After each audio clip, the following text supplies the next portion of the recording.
Hello friends, welcome to Kuldeep Rajasthan channel पर Rajasthan electricity board का technical helper paper का question number first. DC motor की चाल का नियमन किसके रूप में दिया जाता है, यानी कि स्पीड रेगुलेशन का फॉर्मूला पूछा गया है। तो फ्रेंड्स इसका आंसर होगा C, no load speed minus full load speed बटे full load speed. Question first की डिटेल यहाँ पर लिखी हुई है। डीसी मोटर में स्पीड रेगुलेशन का फॉर्मूला होता है NNL माइनस NFL बटे NFL। अगर स्पीड रेगुलेशन को परसेंटेज में पूछते हैं तो अपन इसे 100 से गुणा कर देते हैं। यहाँ पर NNL का मतलब होता है नो लोड स्पीड और NFL का मतलब होता है full load speed. DC motor में स्पीड बैक EMF के समानुपाती और फ्लक्स के व्युत्क्रमानुपाती होती है। ध्यान रखना दोस्तों, डीसी मोटर की स्पीड जो होती है वह बैक EMF के सीधे समानुपाती और फील्ड फ्लक्स के व्युत्क्रमानुपाती होती है। यह क्वेश्चन कॉम्पिटिटिव एग्जाम में काफी बार पूछा जा चुका है।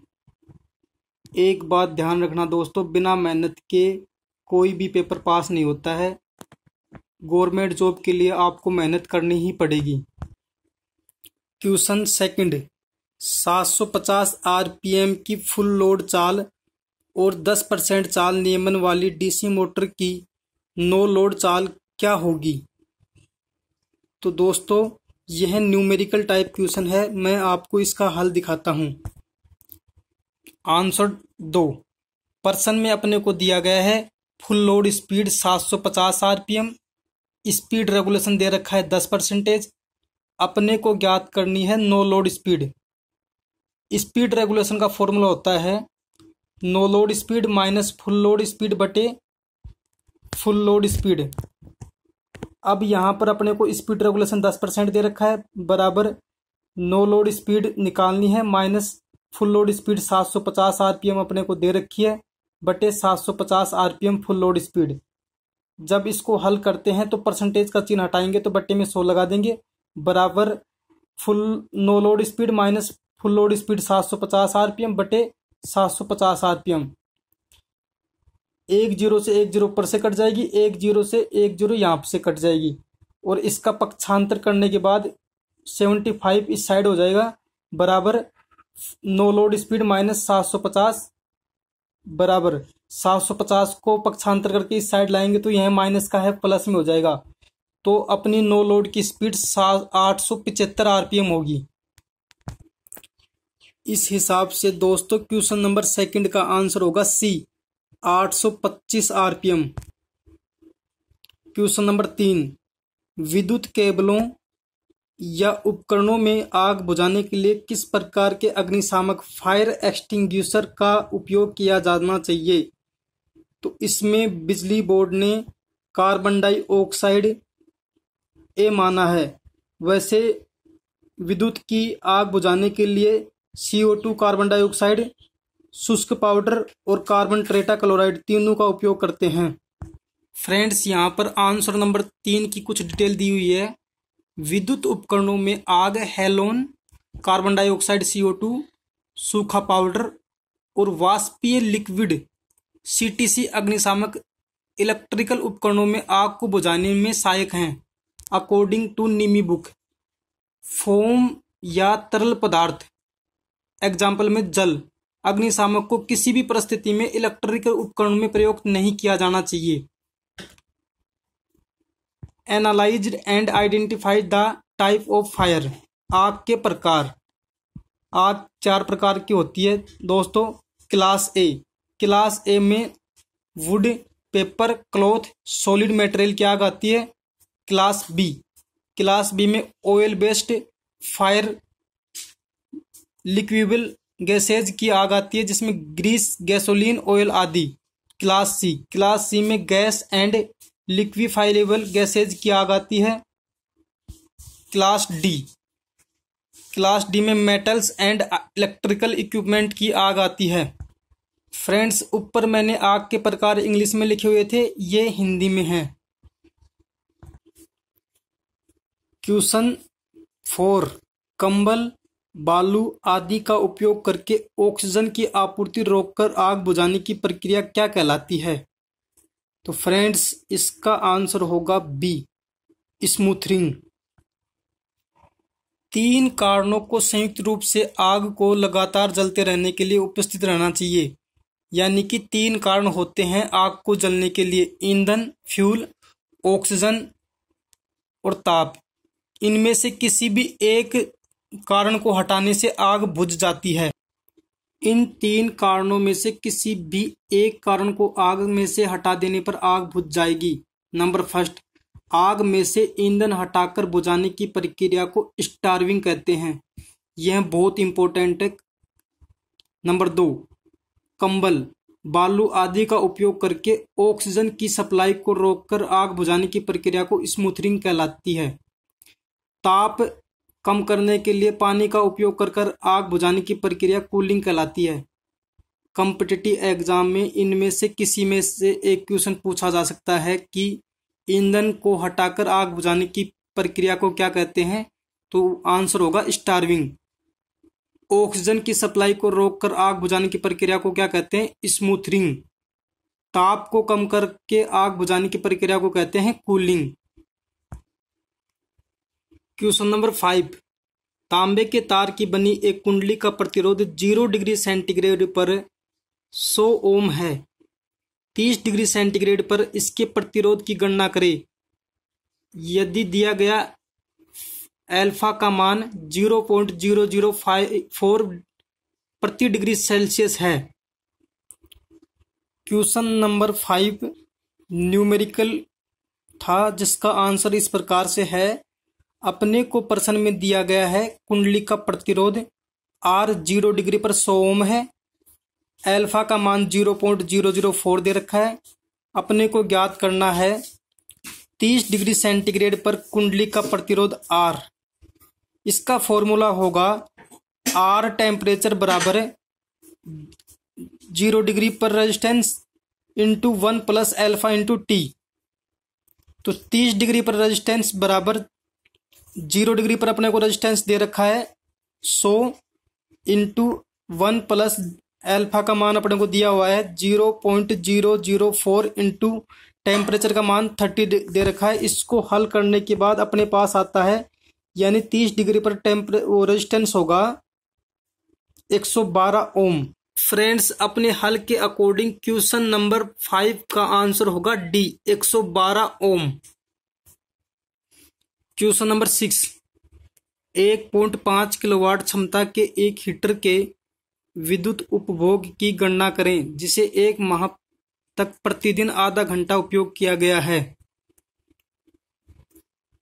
क्वेश्चन नंबर 6 का आंसर अपने को प्रश्न में दिया गया है हीटर की क्षमता 1.5 किलोवाट या 1500 वाट।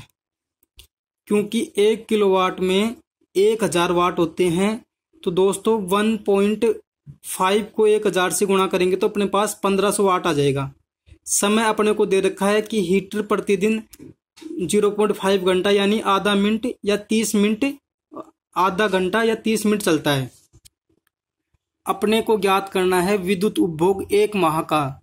तो विद्युत उपभोग किलोवाट होवर या यूनिट ज्ञात करने का फॉर्मूला होता है वाट इंटू टाइम, घंटे में बटे 1000। तो किलोवाट होवर या यूनिट, वाट अपने को दे रखी है 1500 इंटू टाइम, घंटे में लेंगे तो 0.5 घंटा इंटू 30 दिन के लिए चलता है बटे 1000। इन सबको काटने के बाद अपने पास यूनिट आती है 22.5 यूनिट या किलोवाट होवर। सॉल्यूशन के अकॉर्डिंग क्वेश्चन नंबर 5 का आंसर होगा बी, 22.5 यूनिट। क्वेश्चन 7, एक 12 पोल 500 आरपीएम अल्टरनेटर की फ्रीक्वेंसी की गणना करें। तो फ्रेंड्स, इसका हल मैं आपको दिखाता हूं। क्वेश्चन 7 में अपने को दिया गया है पोलों की संख्या 12, सिंक्रोनस स्पीड अपने को दे रखी है 500 आरपीएम। अपने को ज्ञात करना है फ्रीक्वेंसी। फ्रीक्वेंसी ज्ञात करने का फॉर्मूला होता है एफ बराबर सिंक्रोनस स्पीड इंटू पोलों की संख्या बटे 120। इसको हल करने के बाद फ्रीक्वेंसी आती है 50 Hz यानी 50 हर्ट्ज। तो फ्रेंड्स क्वेश्चन नंबर 7 का आंसर होगा ए 50 हर्ट्ज। क्वेश्चन नंबर 8, चित्र में दर्शाए गए अनुसार संयोजित 3 प्रतिरोधकों R1, R2 और R3 का कुल प्रतिरोध कितना होगा। तो फ्रेंड्स ये तीनों प्रतिरोध समांतर यानी पैरेलल संयोजन हैं और प्रत्येक प्रतिरोध का मान 60 किलो ओम दे रखा है। फ्रेंड्स क्वेश्चन नंबर 8 का सॉल्यूशन होगा 1/RT बराबर 1/R1 plus 1/R2 plus 1/R3। 1/RT बराबर R1 का मान 60 दे रखा है, R2 का भी 60, R3 का भी 60। इसको हल करने के बाद अपने पास आएगा टोटल रेजिस्टेंस 20 किलो ओम। जब समांतर में सभी प्रतिरोधकों का मान समान होता है तो उसको इस फॉर्मूले से भी हल कर सकते हैं। इसका आंसर होगा 20 किलो ओम।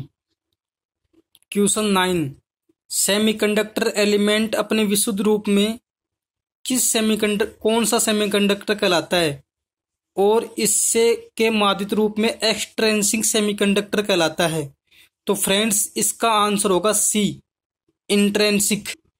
सेमीकंडक्टर एलिमेंट अर्धचालक घटक अपने विशुद्ध का मतलब होता है शुद्ध रूप में इंट्रिंसिक अथवा नेज कहलाता है और सेमीकंडक्टर एलिमेंट में डोपिंग करने के बाद एक्सट्रिंसिक सेमीकंडक्टर कहलाता है।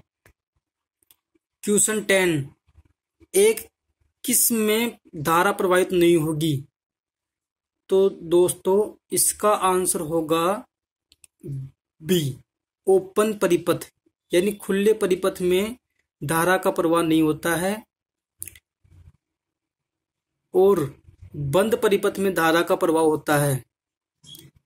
शॉर्ट सर्किट वाले परिपथ में रेजिस्टेंस निम्न होता है और करंट उच्च होती है। क्वेश्चन 11, तापीय विद्युत स्टेशन में ऊर्जा परिवर्तन किसके रूप में होता है।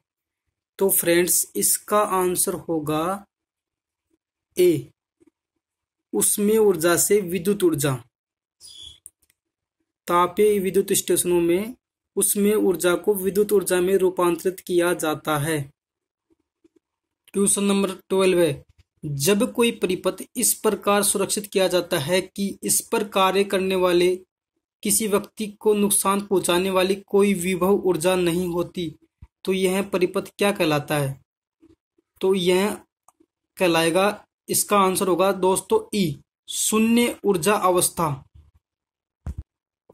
क्वेश्चन नंबर 13, एक 5 kilowatt 50 Hz 6 pole slip ring induction motor 960 RPM पर चलती है। इसकी सिंक्रोनस स्पीड और प्रतिशत स्लिप की गणना करें। तो फ्रेंड्स यह न्यूमेरिकल टाइप क्वेश्चन है, मैं आपको इसका हल दिखाता हूं। फ्रेंड्स क्वेश्चन नंबर 13 में अपने को प्रश्न में दिया गया है फ्रीक्वेंसी f बराबर 50 Hz, पोलों की संख्या p बराबर 6, रोटर स्पीड nr बराबर 960 आरपीएम। अपने को ज्ञात करना है सिंक्रोनस स्पीड ns बराबर और स्लिप प्रतिशत में। तो फ्रेंड्स सिंक्रोनस स्पीड ज्ञात करने का फॉर्मूला होता है 120 इंटू एफ बटे पी। ns बराबर 120 इंटू एफ का मान 50 बटे पी का मान 6। इसको हल करने के बाद अपने पास सिंक्रोनस स्पीड आती है 1000 आरपीएम। स्लिप परसेंटेज में ज्ञात करने का फॉर्मूला होता है तुल्यकालिक स्पीड माइनस रोटर की स्पीड बटे तुल्यकालिक स्पीड इंटू 100। इन सब का मान रखने के बाद इसको हल करने के बाद अपने पास स्लिप का मान आता है 4%। इसके अकॉर्डिंग फ्रेंड्स क्वेश्चन नंबर 13 का आंसर होगा ई 1000 आरपीएम और 400% स्लिप। क्वेश्चन नंबर 14, निम्नलिखित में से किस सामग्री में ऋणात्मक तापमान गुणांक होता है। तो फ्रेंड्स इसका आंसर होगा सी इलेक्ट्रोलाइट यानी विद्युत अपघट्य का तापमान गुणांक ऋणात्मक होता है। इलेक्ट्रोलाइट विद्युत अपघटे। विद्युत अपघटे एक घोल अथवा लीही होती है जो धनात्मक तथा ऋणात्मक आयंस में विभाजित होने के कारण विद्युत धारा प्रवाहित करने के योग्य होता है। क्वेश्चन नंबर 15, एक फ्यूज तार की धारावाही क्षमता किस पर निर्भर करती है? तो फ्रेंड्स इसका आंसर होगा इन सब पर। एक फ्यूज तार की धारावाही कैपेसिटी, अनुप्रस्थ क्षेत्र, आयाम, सामग्री, टर्मिनल की आकृति, इन सब पर डिपेंड करती है। क्वेश्चन नंबर 16, निम्न में से किस सामग्री की सबसे कम प्रतिरोधकता अपेक्षित होती है? तो फ्रेंड्स इसका आंसर होगा ए, कॉपर, तांबा। तांबा की प्रतिरोधकता इन सबसे कम होती है।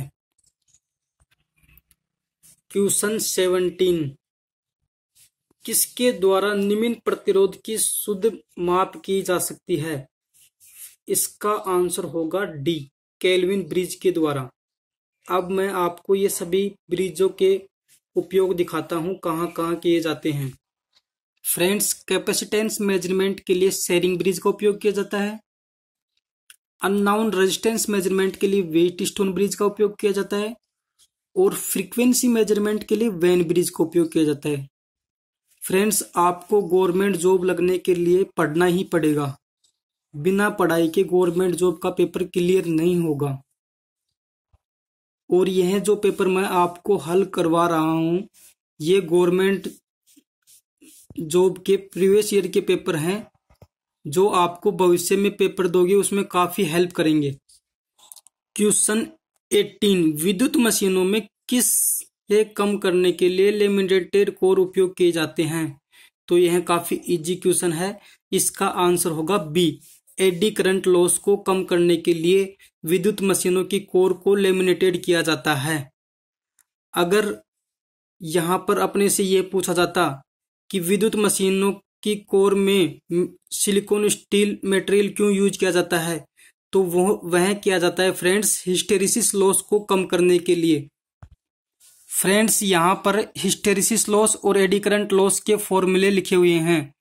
हिस्टेरिसिस लॉस को ज्ञात करने का फॉर्मूला होता है KH इंटू बी मैक्सिमम की power 1.6 into F into V वाट। एडी करंट लॉस PE बराबर KE इंटू बी मैक्सिमम का स्क्वायर इंटू F का स्क्वायर इंटू T का स्क्वायर वाट में। यहाँ KH का मतलब है हिस्टेरिसिस कांस्टेंट, KE का मतलब है एडी करंट कांस्टेंट, F बराबर फ्रीक्वेंसी हर्ट्ज में, B बराबर फ्लक्स डेंसिटी टेस्ला या वेबर प्रति मीटर स्क्वायर में, T का मतलब है मटेरियल थिकनेस mm में, मिलीमीटर में, V बराबर volume of core. Question 19, ampere turn AT किसकी इकाई है? तो फ्रेंड्स इसका आंसर होगा डी, मैग्नेटोमोटिव फोर्स। MMF की इकाई एम्पीयर टर्न है और MMF की इकाई मैग्नेटिव मोटिव फोर्स की इकाई गिलबर्ट भी होती है। अब ये जो बाकी हैं सुचालकता, कंडक्टेंस की इकाई फ्रेंड्स होती है सीमेंस। विद्युतशीलता यानी कि कंडक्टिविटी, इसकी इकाई होती है फ्रेंड्स सीमेंस पर मीटर। और फ्रीक्वेंसी की इकाई होती है फ्रेंड्स हर्ट्ज HZ या साइकिल पर सेकंड। आंसर 19 के यहाँ पे सभी इकाइयां मैंने लिख रखी हैं। सुचालकता की इकाई होती है सीमेंस जिसे S से दर्शाते हैं। विद्युतशीलता की कंडक्टिविटी की इकाई होती है सीमेंस पर मीटर, S पर मीटर। चुंबक वाहक बल MMF की इकाई होती है एम्पीयर टर्न। और याद रखना दोस्तों चुंबक वाहक बल की इकाई गिलबर्ट होती है। फ्रीक्वेंसी की इकाई होती है हर्ट्ज और फ्रीक्वेंसी की दूसरी इकाई होती है साइकिल पर सेकंड। क्वेश्चन 20, शुद्ध संधारित्र में अपव्यय होने वाली यानी खर्च होने वाली पावर कितनी होती है? तो फ्रेंड्स इसका आंसर होगा ए, 0। एक प्योर कैपेसिटर में खर्च होने वाली पावर का मान 0 होता है। ठीक है दोस्तों, आज का पेपर में 20 क्वेश्चन हल करवाए जाएंगे। आशा करता हूं कि आपके समझ में आ रहा होगा। प्लीज चैनल को लाइक, शेयर एंड सब्सक्राइब करें। और बिना मेहनत के तख्ते ताज नहीं मिलता। जो आपके सपने हैं वो आप मेहनत करोगे तभी पूरे होंगे। धन्यवाद।